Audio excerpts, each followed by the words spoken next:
welcome to the next episode of Meanwhile in the Falklands. If I had permission to sing a song, I think I would do. But lucky for you, listener, we don't have the copyright to do that, so I won't be singing about being all alone, because everyone's left me. Oh. Yeah, it's sadder than that. Now, Hannah's off to, is on her way back from South Georgia, I think, probably by now. Thomas, unfortunately, had to take an earlier flight this week, so he's not here. So, I know I lied to you, listener, and said that last week was Caiti's last podcast. Well, it wasn't, because she's here with us now. I'm back again. This is my third final podcast. You are all so lucky. It's like a final tour, isn't it? Yeah, it is. Yeah. It is. So Caiti is now not a member of the FITV team, but she is a tourist. I'm a tourist brought in from the street to be on the podcast. And as it always is much better if there's three of us, we've got Steve. Hi there, yes. You're allowed to say hello now. Oh, good. I am good. I was enticed by the cake. Yes, which brings us beautifully on to the fact that we are in a new location. As you can hear, there is no hum. It's very Look pleasant. at that, isn't that brilliant? Yeah. Much as we loved the bacon sandwiches at the West Store and, you know, the pie at the waterfront, we are actually in the Malvina House Hotel. I don't know why we didn't come here sooner. I know, it's really nice. Because sorry, we're not being sponsored either. We're not getting any money from Malvina for this. But it's comfy and the tea's really nice. And it's quiet as well. And it's quiet. And the cake's lovely as well. Oh, the cake's delicious. We've got two kinds as well. Oh, you ordered Earl Grey. Oh, did I? Yeah, that's very nice. Oh, well done. Oh, yes. So on this week's news, it's actually, we had a guest presenter, a local guy called David Bailey. So he's sitting next to me on the sofa this evening. Sorry, when you watch the programme, if you're watching along, it's episode 419. Steve, you were nearly picked. Oh, yes. Weren't you? You were nearly picked. You had your suit on ready. I was about 30 minutes off of jumping into that seat. Steve, I don't know whether if you're a long-term listener of Falklands in Focus listener, back in the early days, there was one week where Mark, Liz and myself had been very poorly throughout most of the week. And I think I might have lost my voice, but I was definitely filming you.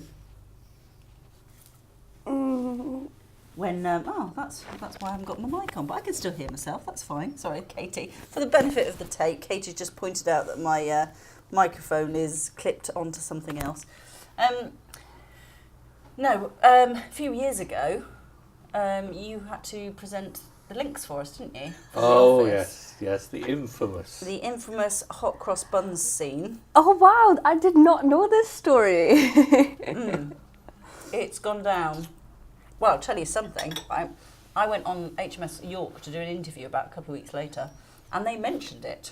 Did they? It did, yes. Yep. It took 53 takes to get my Oh, phraseology my of hot goodness. cross buns completely correct. 53 It was well, that might not be the exact number. I think it'd probably be north of that, actually.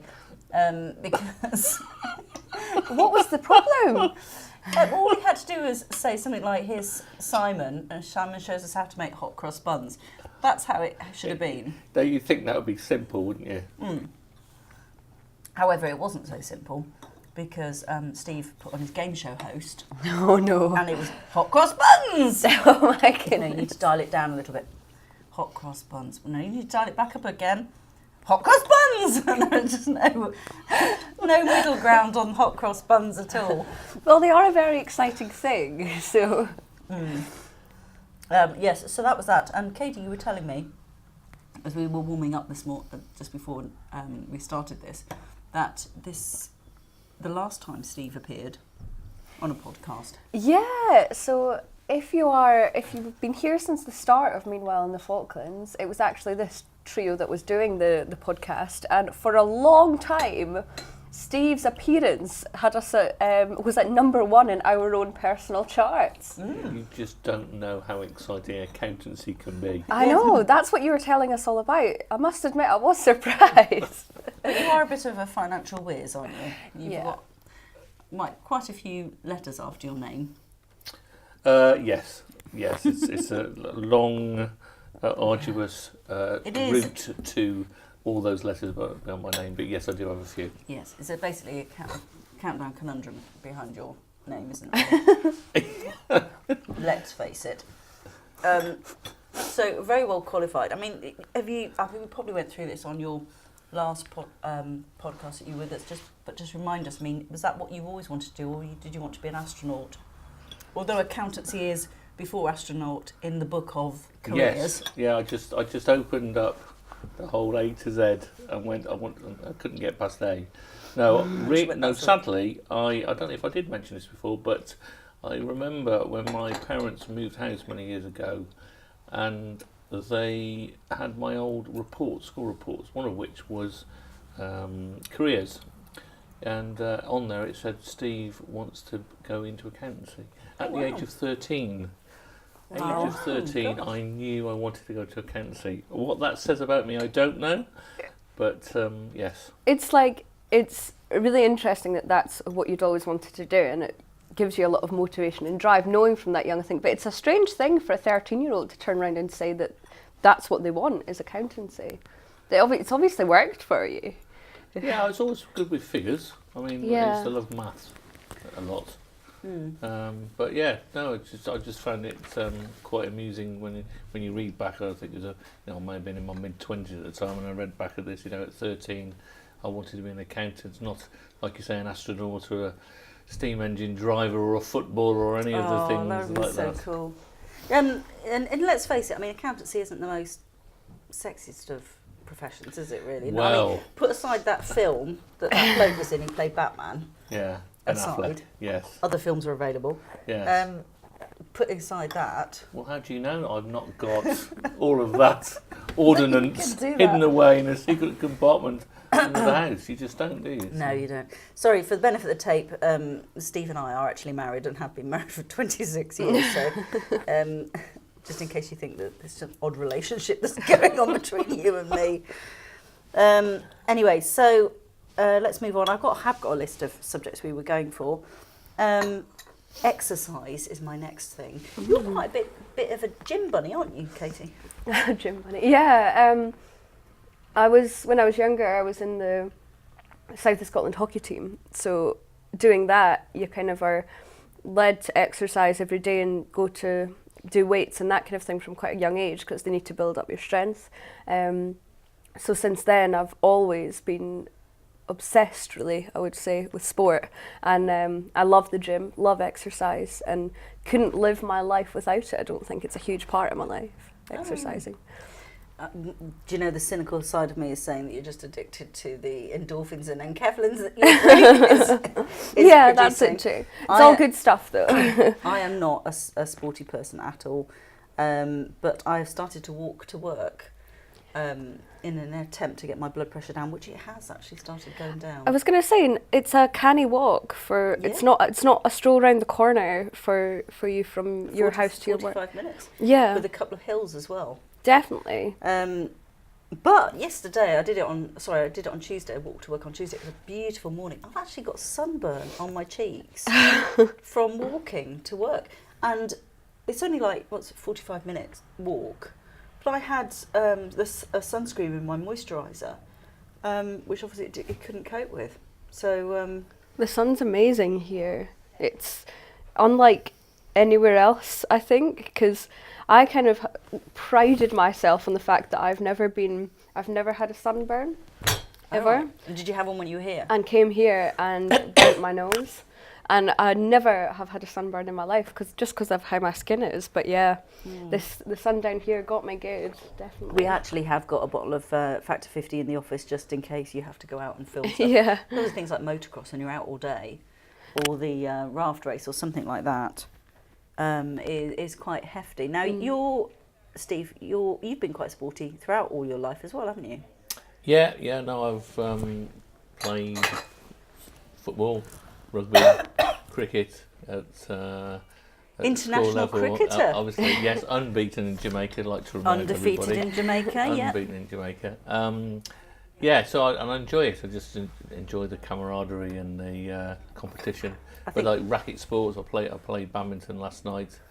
For the first time in a while. Thought I was going to get a lovely, quiet game of doubles, but ended up playing 3 games of singles. Oh gosh. Oh, really? That's quite a little bit more. Yeah, it's a little bit more strenuous than I was hoping to be straight off the bat. Yeah. Especially against somebody that was a little bit younger than me as well. Yeah. Right, moving on to table tennis. You were in a table tennis club. Oh yes, table tennis. FITV, Falkland Islands Table Tennis Association. FITV. Right. Did you not know that? No, I didn't. Okay. No, I didn't. No, but it does make you fitter as well. Hey. Here are we. It's good. I used to play table tennis as a kid. 14, 15. Great table tennis club back in the UK, but haven't played it since then. But really enjoy it, and it's good fun. There are a lot of members playing. Yeah, I mean, I'm trying to think. The other week we had about 20 people.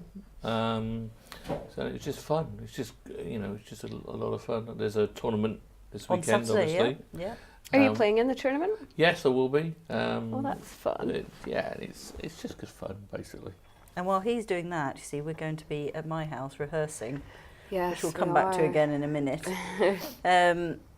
So we do have a listener to the podcast who's very keen on sport. So although we haven't got Thomas here, he usually gives us an update of Falkland Islands sport. While Caiti and I just have a quick dose, can you just tell us what's going on? Well, I'm now going to be in my element. What a week for Champions League football. Oh my goodness. 3 of the 4 games, major turnarounds. So let's talk about Manchester United. They lost the first leg at Old Trafford to PSG, 2-0, and there was expectation they were going to be knocked out at this round. And then they came back in France and won 3-1. Last minute penalty, VAR decision as well. Lots of theatre, lots of drama. Rashford scored from the penalty spot. Win on the away goals rule. Just for note, Paula and Caiti are still awake at this point. Secondly, there was Ajax, depending on where you're from. They played Real Madrid, 2-1 down from the first leg. Had to go to Real Madrid's ground, and they turned it around. They won 4-1. So 4-3 in aggregate. Oh my goodness, biggest turnaround probably of all history. And then you had Porto and Roma. Roma were 2-1 up from the first leg, and then Porto won it in extra time, 4-3 on aggregate. So those were the 3 big turnarounds. The other game was Spurs. They won 3-0 in the first leg against Dortmund, and won 1-0 away, so it wasn't such a big deal. But yeah, fantastic week football-wise. Oh, that was football. Okay. Good. Did Cantona play? Cantona has been retired for a fair number of years. I like Cantona. There is a lot of sport going on this weekend, though. I think we might have some rivalry coming up in a very different sport.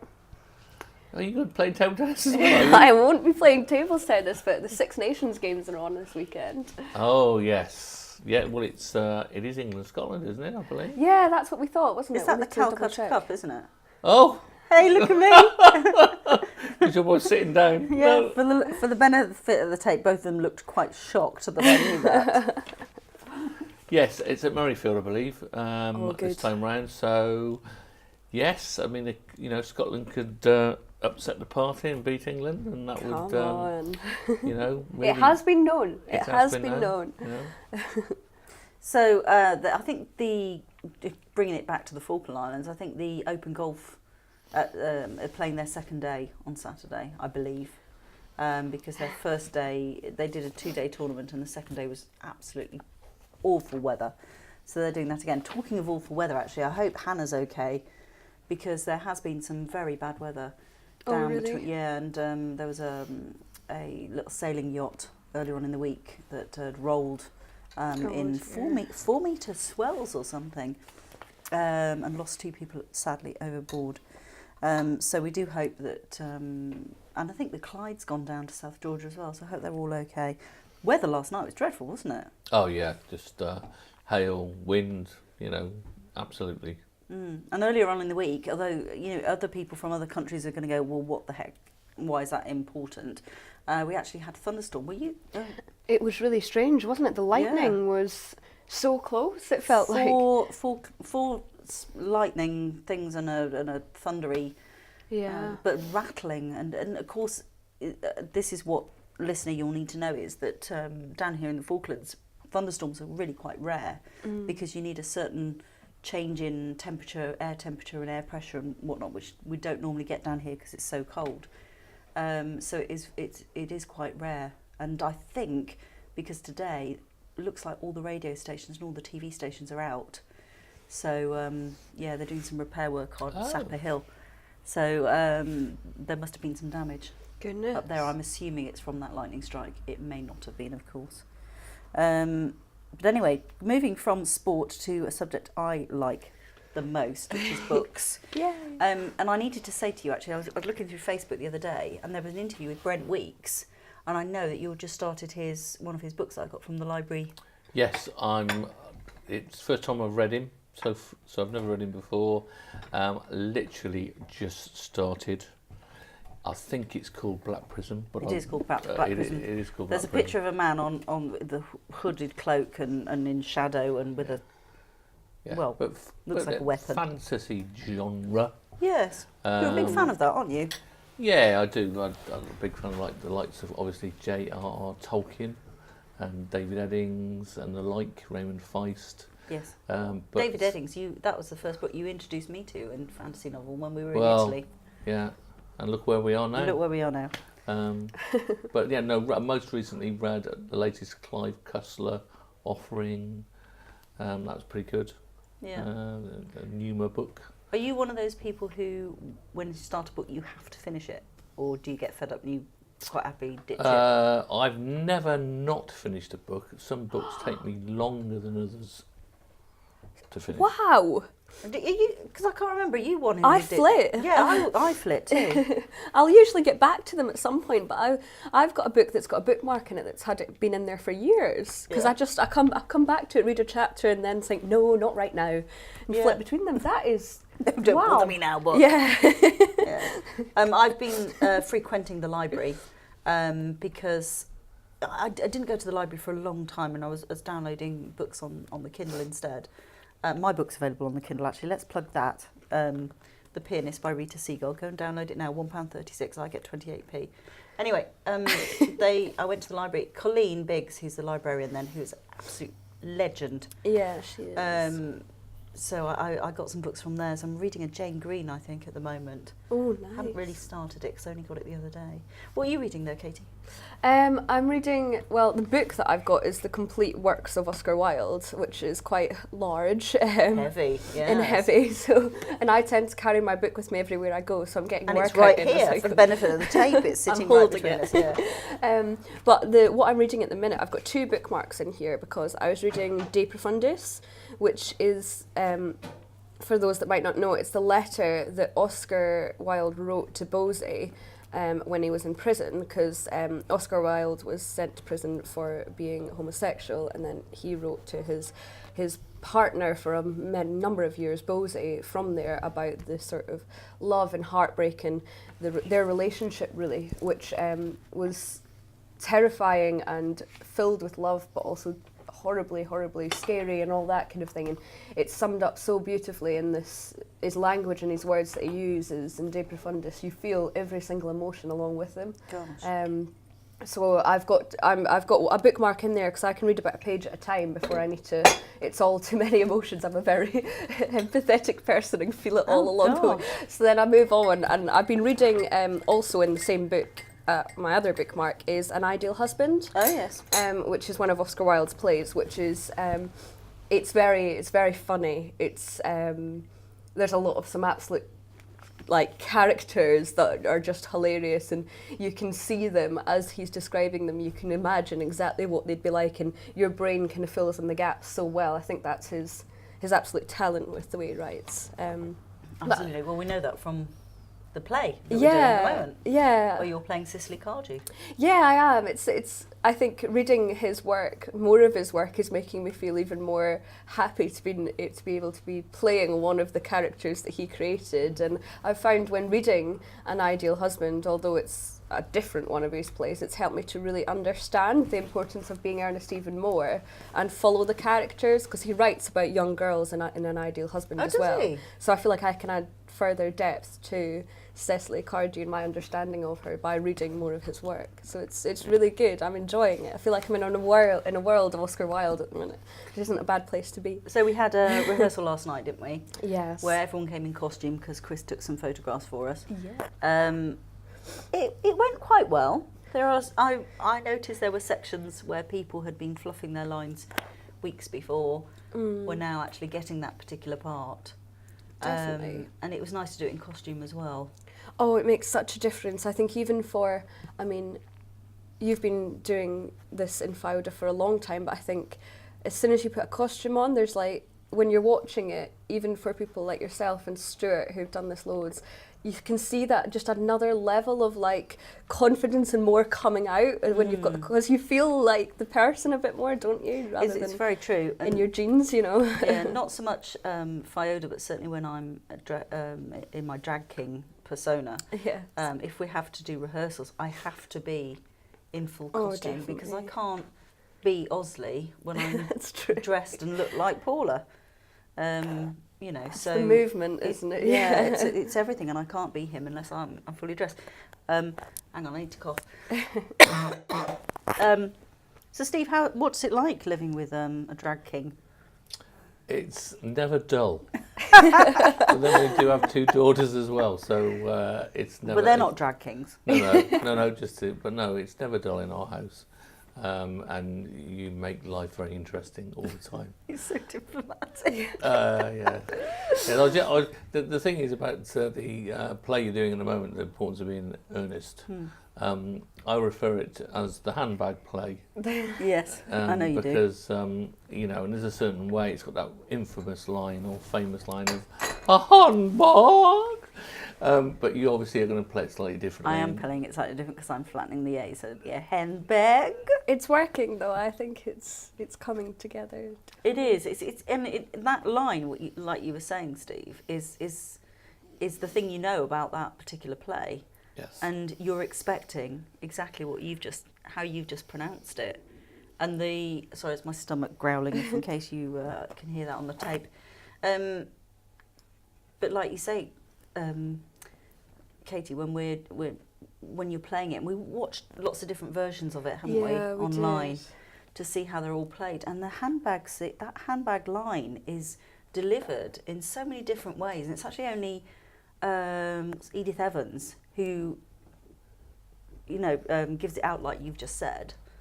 All the others do it in a slightly different way. It must be when you were given the role of Lady Bracknell. I think it's interesting because, as you say, that's what people know about this play, and that's what they hear about, and that's what they're. A lot of people will be coming for this Lady Bracknell role, but as you say, across the feel those pressure. But as you say, across all the different versions, Lady Bracknell is played in so many different ways, and it must have been. The good thing about it is that you're able to take the bits that you like from each of them and put it on. I suppose as Cicely Cardew, she's just played bonkers in every single version that I've watched. She's an absolute nutter. She's played the same in every version, really, by everyone. But I really don't know how to deal with this Lady Bracknell because I feel tremendous pressure to deliver an Edith Evans type character, but I don't want her to be prickly all the time, but again, I'm not a professional actress, so I don't know. But surely there are times in your life when you're given a part and you actually think, I don't like this person. I don't like playing her. And Lady Bracknell can be quite harsh all through the play, and I don't know whether I really like that. But needless to say, there'll be copious amounts of bacon sandwiches available Saturday morning Yes. when you are rehearsing. Oh, Yes, thank you for good, bringing us that's- back on track. Yes, we are rehearsing Saturday morning at my house around the Yes. table with coffee and bacon sandwiches. Oh, As we, that sounds good. Yes, we we will be talk through there it. bright and early. yes. So we're coming towards the end of this podcast, and as I'm on my own, and I'm thank you. And will be on my own until Tuesday. No. Oh. Thank you. Let's plug our individual Oh, Instagram yes, and why Twitter. not? So, Caiti, I notice you have an Instagram page. Is it a page? Yes, an Instagram page. You would Actually, call that's it. something I needed to ask you about because I've been. Somebody has asked to be my friend, who I don't think is actually a person. I think they're actually a business. Okay. But On they- Instagram. No, on Facebook. Okay. Because I'm older than you. So, Right. You know, Facebook. Is that right, or should they have done a group, or what's the difference between a group and a page and a? So you would use, for example, a group. That would be for a community, a collection of people. So, for example, it might be the local parents of the local Girl Guides, or it might be, as we have down here, the Falkland Islands Community Board. That's a group where everybody can contribute equally and can all post in, and only the people that are in that group can see it. Okay. However, a page is a public space. So FITV has a Facebook page because we are almost promoting something. So we are the only ones that can post as ourselves, and it goes into people's news feeds. But sometimes a business will create a private personal page for themselves because you get access to more controls and you're able to become friends with people, which means that you can appear in their news feeds in a different way. So it's a tactic. I don't think it's anything to be concerned about, but it's a tactic, and they're trying to appear in your news feeds so that they get seen by you more. Excellent. You should write a book, by the way. So tell us about your Insta. My Instagram handle is Caiti Eliza _. Over there you can see pictures of cats, pictures of books, pictures of the Falkland Islands, and usually me trying to smile down the camera, but I do try and post some fun stuff on there as well. Yes. Do you have a Twitter feed as well? I have a Twitter account, but I have deleted the app because I found that I wasn't getting very much from Twitter. But I know that you're a big fan of Twitter. I am a huge fan of Twitter. Yeah, and I know that my mum really likes Twitter for her work, but I think it was actually one of your daughters that said Instagram is Twitter for the dyslexic, and I think her and I hope she won't mind me saying that, but I think her and I are in the same game with that one. She's dyslexic as well. She finds the Instagram a lot easier to do. Sorry about that. We were just interrupted by some music starting up, so we've had to cut a bit out. But anyway, we were going back to Instagram. So, Instagram, are you finding that it's actually more from, like, for instance, Steve and I probably would be more Facebook and maybe a little bit of Twitter, but Instagram is more for you young people? Well, I would say I use Facebook to keep up with my family and friends, and I think Facebook's amazing I've considered about deleting my account a couple of times, but actually I think it's an amazing tool for seeing pictures of my nieces and nephews on their way to school and just generally keeping up with people. I think that's fantastic. But I see Instagram as a really creative way, and I use it in a way that you might scrapbook, or you might do a painting, something like that. Oh, right, you're the Edwardian lady. That's your thing. It's a book called The Diary of the Edwardian Lady, and she presses flowers and things like that. That's you, so that's on Instagram. That's exactly what it's like. It's a modern way of doing that, because Instagram's not just about telling people what you're doing or posting a picture of yourself on your way to a night out. It's I look at my own feed and I try and tie in the colours to make sure that all the colours look similar, so that when you look at my feed as a whole, it all ties together. When you look at an individual picture, it holds itself together. And as well, each individual picture, I want to be something that I can scroll back through and I can look at and say, oh, this is what I was doing this time last year, isn't that? And pictures of my friends and where I am, and it's just it's a scrapbook. It's a scrapbook. Steve, you've got Instagram, haven't you? Yes, I'm obviously down with the use, as they say. Yes, I do. Don't think that is what they say, but okay.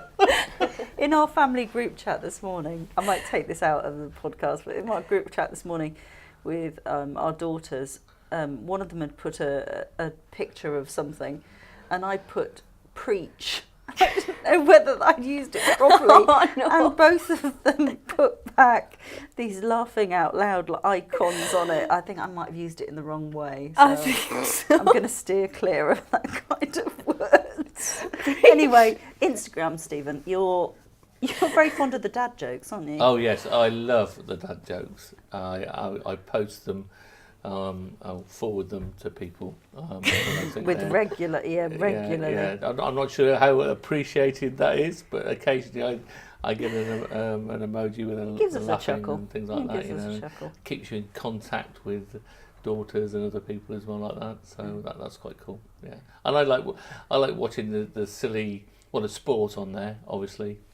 American football in particular, the plays, but also some of the silly stuff people put on there. I watched one this morning and it was a guy enticing a crocodile out of the water with a fish. Why you'd want to do that, I don't know. But that's what he did. Anyway, okay. Well, and I'm on Twitter, but I'm under my pen name, which is Rita Seagull, but it's not at Rita Seagull because that's somebody completely different who I think is trying to sell you stuff. Mine is at Rita_Seagull. And you can follow me on. I'm going to actually post one of my proper professional photos that I had as Osley on there. Oh, that's exciting. Yes, it's going to come up soon. So make sure you follow her ready for that. Yeah, follow me ready for that. Anyway, that draws to close this podcast. Thank you very much for bearing with us. Next week we'll have Hannah back. And probably another guest presenter as well. Hey, Caiti, if you're still in the islands. But we're definitely coming back to the Malvina House Hotel because the cake was gorgeous and the tea was really, really nice. So if you want to listen along... Oh, we didn't say anything about what was in the programme this week. Oh, there's loads of stuff. You ought to watch it. It's episode 419. £6 a month, £60 a year. It's nothing. Yeah, just subscribe.